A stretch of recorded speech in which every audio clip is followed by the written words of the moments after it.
Acme Educational Publications. Number 1. Educational Group. अस्सलाम वालेकुम प्यारे दोस्तों, मेरा नाम है मिंकू। उम्मीद है आप सब खैरियत से होंगे।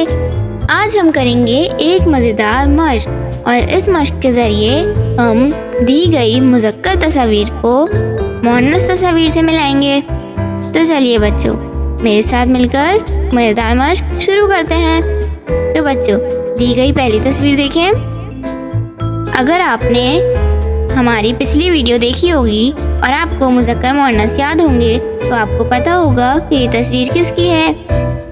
ये अब्बू हैं, ये मुज़क्कर है, तो अब्बू का मुअन्नस क्या होगा?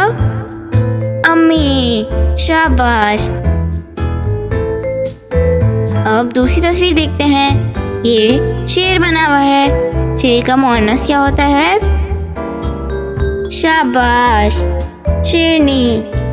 शेर, शेरनी। अब इसी तरह अगली तस्वीर देखें। भाई, भाई का मुअन्नस? शाबाश, बहन। भाई, बहन।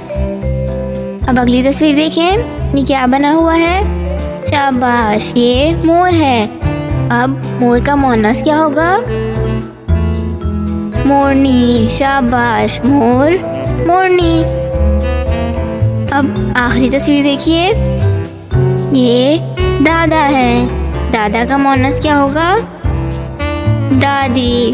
शाबाश। तो बच्चों, आप सब तो मुज़क्कर मुअन्नस बहुत जल्दी सीख गए हैं। इसी तरह की और मज़ेदार वीडियोस देखने के लिए आप हमारे चैनल को लाइक करें, सब्सक्राइब करें और शेयर करें। मिलते हैं अगली वीडियो में। जब तक के लिए अल्लाह हाफ़िज़ प्यारे दोस्तों।